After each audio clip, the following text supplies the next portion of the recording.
invite some of the participants who are there. Some of the participants who are there to come up and share their solutions. So who's ever been to a hackathon before? Hands up. Okay, yeah, a few of you guys. I've been to one or two, or like the work facilitated ones where you take a day off to do a hackathon, but it's really just another day of work. Usually how it goes is you're given a problem and you get together with a group of people and you try to prototype or code something as fast as you can to get it working and make it really flashy and present it at the end of the day. Here what we did is we invite representatives from the community to come and share. We call them challengers, and they share their real world challenges, so what they've actually been working on to help public life with the crowd, and then depending on what issue speaks to you, you break out according to that issue and work on it for the day. And what we really tried to do, a few things that we tried to do differently from a regular hackathon is one, we really wanted a mix of people, a diversity of people in the room. So not just coders or developers, nothing against coders or developers, but we wanted a mix of people with different backgrounds and skill sets. So technologists, we had entrepreneurs, we had designers, we had artists, architects, legal people, medical people, like you name it. And that really strengthens the quality of the solutions at the end of the day. The second thing is we didn't just feed you a problem and then you went away to build something. We wanted a facilitated design thinking approach towards the day, so that people could start on from a similar starting point and then work through the problem together. And then I had a third point, but I don't remember what it is anymore. We'll come back to it.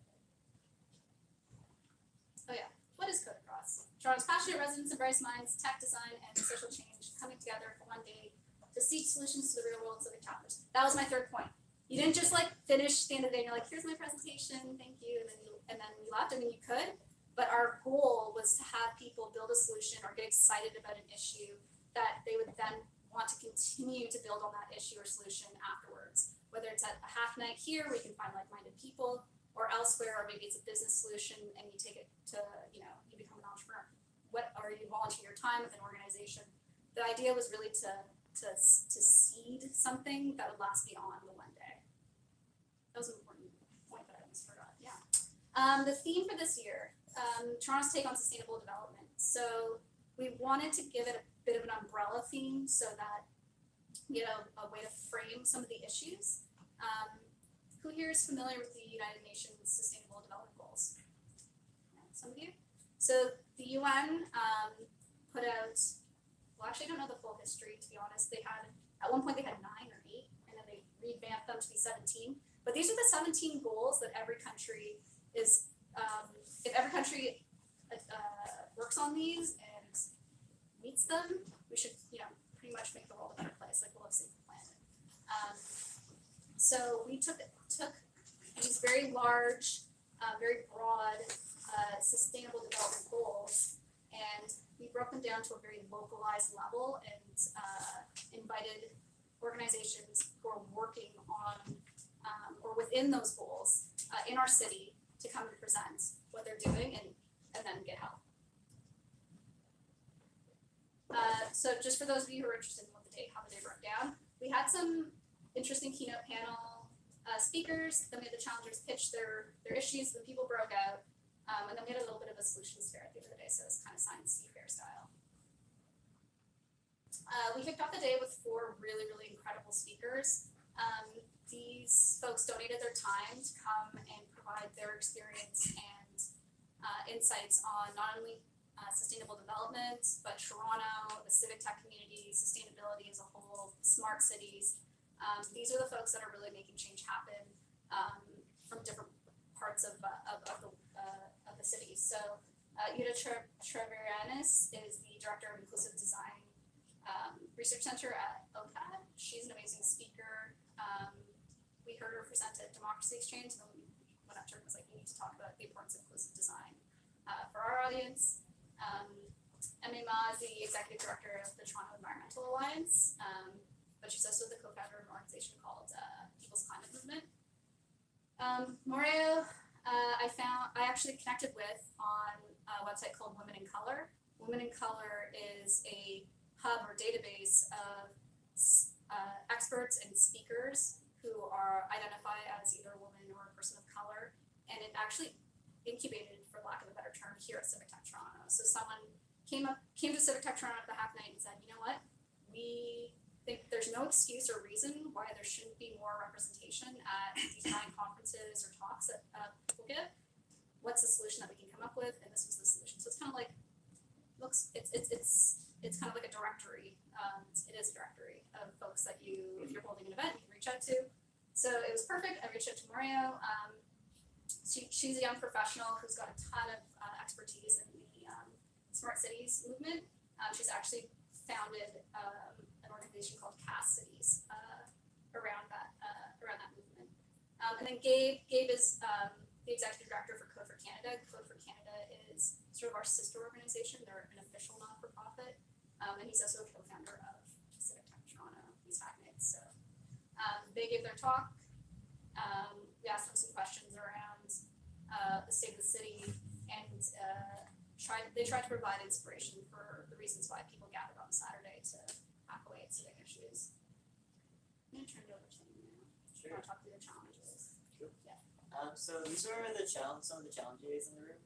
So expanding access to reliable internet and computer hardware is one. You want to hear more about the top two, which is right here.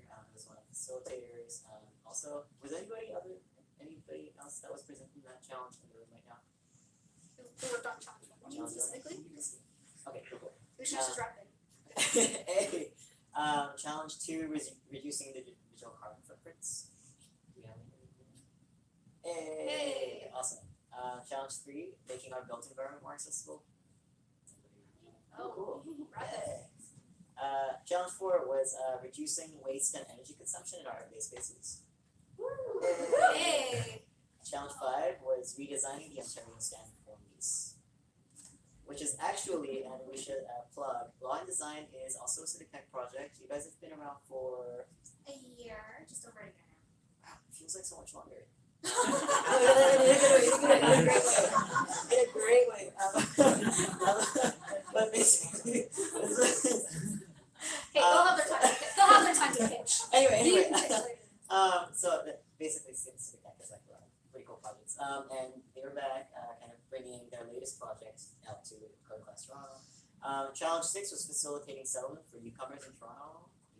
Hey, wonderful! We have presents from kind of everybody that was around at the event. If you can't hear me, please let me know. Sometimes I tend to mumble. So this was, it's a bit of a sparse slide, but the idea was go through the design stages, so we're not just going immediately into the solution, but the idea was we'll start with the research and mapping, so we can all the ideation, we're doing the, you guys familiar with UX design approaches? Yes. Okay, cool. That'd be awesome to speak to. If there are any UX designers in the room that might be interested in talking to these folks, that'd be awesome. So we went through sort of like personas, thinking about the problem space, some of the questions that we asked were like, so what exactly is the problem here? So what are the things that we already have existing, and what's the space that we want to get to, and what's to get? So like what's the space that we're trying to get to? And how might we questions kind of try to phrase that into a design question as to how we can start tackling these challenges. So after this, we went to the ideas and feedback stage, where we ideate more broadly, shared feedback within groups, and then we went into a discussion. So that's kind of how the day went. A couple of photos from the event. I should mention that our venue sponsor for the day was Artscape Daniels Launchpad. So if you're wondering, like, what is this beautiful space they're in? Artscape is a nonprofit organization, and they just built a brand new makerspace, or sort of like the WeWork competitor, down by the waterfront. But there's enough room in Toronto for everybody. There's lots of games in there.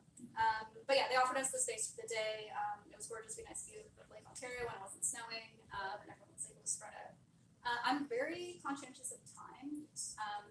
We should definitely move on, but I did want to give a chance for a group to come up and give, a group who was at CodeAcross Toronto to share back.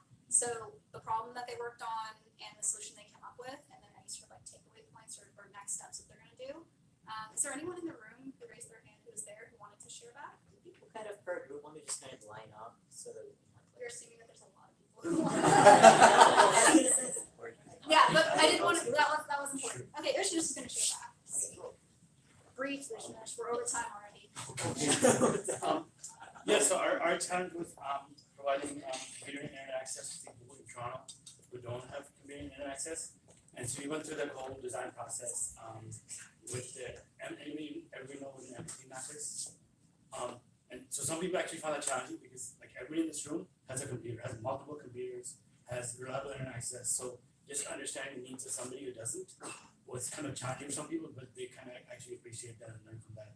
And then we've had a couple of other exercises along that design thinking route. I don't know if we came up with a solution, but it's like a continuing project. It was not like a one-off where we ended at CodeAcross Toronto. We actually have a meeting set up. It's kind of like a private meeting. I don't know why it ended. For people kind of developing mesh networks around Toronto and kind of getting into that space a bit in terms of the possibility for providing internet access in a different way, right? So that's kind of the main takeaway or the continuation of it. It's kind of going to exist in different spaces in different ways, and hopefully come back to this space too. Anything else you want me to add to the? I gave you my critiques in writing, so I don't want to. And also, Don't worry. Also, if anybody would sort of add feedback or anything, we do have a survey that's gone out. We're also gonna try to pick up on your perspective, so everybody welcome here, especially if you want to participate. Thank you for sharing. Anybody Anybody else? Problem, solution, next steps? Alright. Come on up. Hi everybody, I'm Nick. Marianne is actually our challenger. Marianne, is this your first time at Civic Hacknight? No, well, sorry. Nice try. I like it. Yeah, you're Tom's 3, yeah? Yeah, so making our built environment more accessible, we actually have most of our team here. What's the problem? The problem was in Toronto, which has a streetscape and public spaces and even private spaces too that can change on a daily or weekly basis, and that present all kinds of mobility challenges depending on how differently abled people are. How can we make the experience of getting from point A to point B easier? And what was your solution? The solution that we came up with was it's a bit high level, but basically a system of numbering and designating sort of fixed points in the streetscape and the public realm as a framework for cataloging those mobility challenges. That you can say, between point 1 and point 2, this is what you may encounter, and those things may change based on the seasons, based on construction. But if we don't have that framework, then there's no way to organize that data. So the next steps are going to be looking at what infrastructure already exists. I mean, there's a lot that we can do just with Google Maps, but we just need to do some investigation of what infrastructure we can leverage to make that or even a little piece of that happen. Are you guys open to anyone asking you guys questions afterwards during breakout? Absolutely, yeah. Alright. And Rose, those are a big summary. Yeah. Yeah. Yes. Oh, Medium articles. I loved it. That was great. I Thanks, also guys. want to do this in Dolphin Tank, which is also why I'm here. So You wait for pitches. yeah. Thank you. Anybody else? Huh? I mean, I'm not leaving you. You guys can stand there if you want. Oh, here. Which challenge were you guys? So we did challenge 6. Lisa and Alex. So facility settlement for newcomers in Toronto. Our group split up into 3 because we all had different problems that we wanted to target, and our target we wanted to help ease newcomers their transition and into Canada overall, not just Toronto, and help integrate them not just locally but just in society, and also to be able to have access to the documents that on Service Canada a lot of people tend to have issues with. It can be a bit confusing. There's also language barriers, loneliness, as well as deadlines when certain things need to be submitted by what time and how long the process can take, and just trying to remove the jargon and make it easier and more accessible for them. So our solution to really bridge this information gap for newcomers in Toronto is to create a gap or maybe browser based, maybe a more approachable and accessible for people. So that it literally just essentially it's with 3 goals. One is to really give them a roadmap of what does it look like when you first settle in the city or in the country. What are the things that you might for housing, for your setting up a bank account, what are the things that you might want to list as a priority? So give this kind of reference to them. It might not be like a linear map, but at least some reference will be there. The second one is that we think, like what Alex said, that a lot of the information on Service Canada, they are there. But to be honest, I don't even read them. I find them quite intimidating myself. And we want to create this easier gateway for people to feel comfortable reading those really lengthy information. So we thought about a creative way, which is kind of like a Duolingo.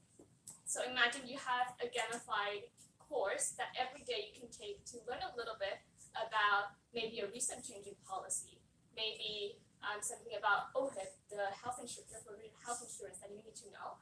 And then after each course, they lead you to the actual Service Canada or the government website. So you felt more comfortable jumping into a topic that you might not know better before. And the third one is really to track how well people are integrating in the society. So we think that it could also be integrated into either the roadmap or the course you take every day. So after, say, you complete something on the roadmap, or after you complete a course, maybe fill out a survey, say, how do you feel about your recent experience in accessing medicine and healthcare? And then on a scale of, 1 to 10 or 1 to 20, they can give feedback. And in those data, we can collaborate with the authority to know what are the major challenges that people have encountered in the city, just in general. It's awesome. Yeah.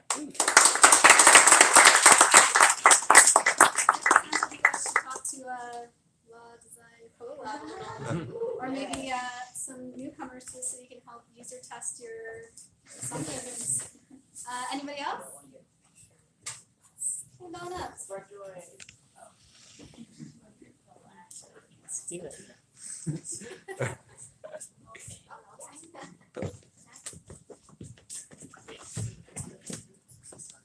Tell me to do it. Got a seat here. Are you guys all friends? Kind of fun. No, You're trying to do it. That's fine. Still fun, right there, guys. Oh, probably knows. Did you share something? Okay, sorry. We'll put them on. Oh, yeah, that is true. No, that's. No. Sorry. Well, Yeah. what's the problem you guys are solving? We're doing challenge number 4, which was focusing on waste reduction. Okay, before we talk about it, I want to do a quick activity with everyone. Who here wants to reduce waste? Okay. Who here goes out and get takeout coffee from like Starbucks and Martin's? Okay, out of those, like who uses reusable cups? So you kind of see the pattern of people raising heads, dwindling down. So that was one of the research insights that we found. Yeah, we actually found in our research that about 1.6 to 2 billion disposable cups are used in Canada every year. I think Canada is actually one of the leading first world accumulators of garbage, like per capita. Yeah, but we can change that.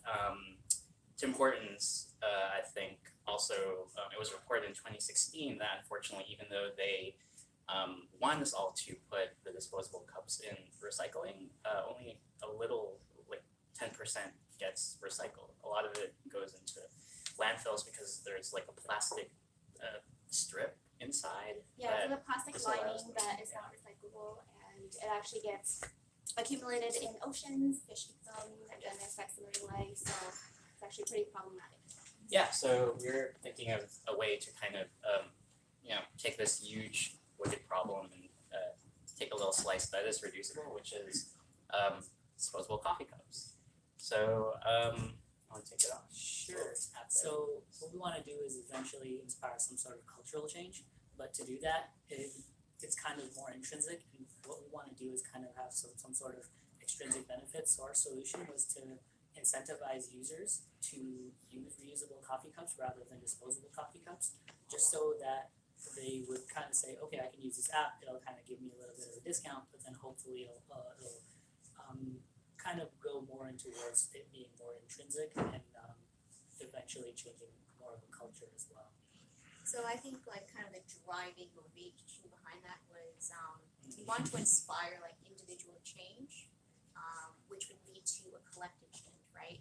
So I think you'd be hard pressed to find anybody in the room who would disagree that we all need to be more sustainable and that waste is a problem. The thing is, if we just had an app that incentivizes people through rewards, so for example, you go to a coffee shop and you use a reusable cup and you get a couple of points. If you take that point system away, people may stop that behavior. So one of the main challenges was how can we incentivize people to continue that behavior, not just through external rewards, but intrinsically, as you said.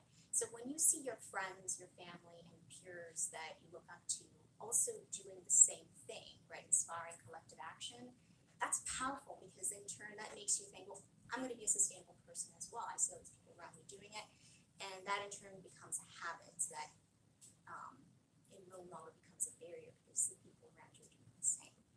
So Yeah, and part of the solution also includes users being able to see how much impact they have on the environment. So let's say number of trees saved, amount of money that they saved, so that's more of like an intrinsic.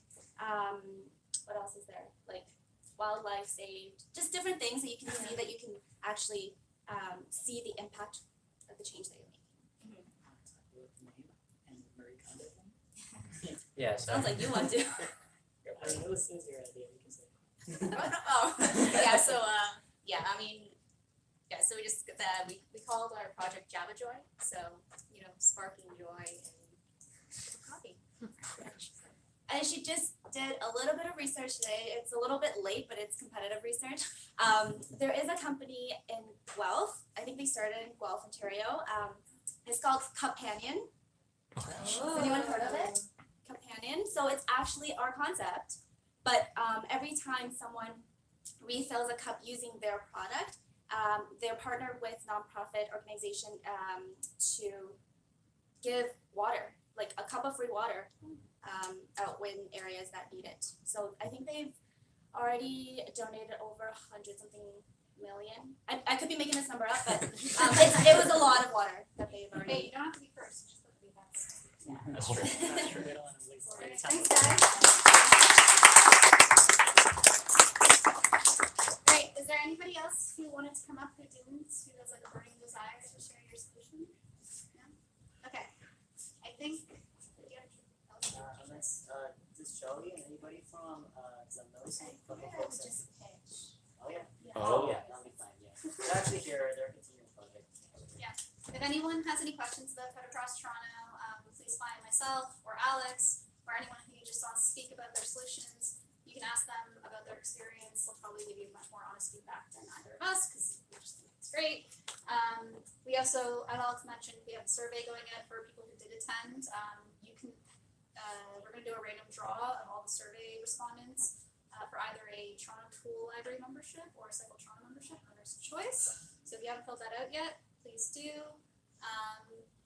And yeah, any feedback or any questions about CodeAcross Toronto, just let us know. We're looking forward to 2020.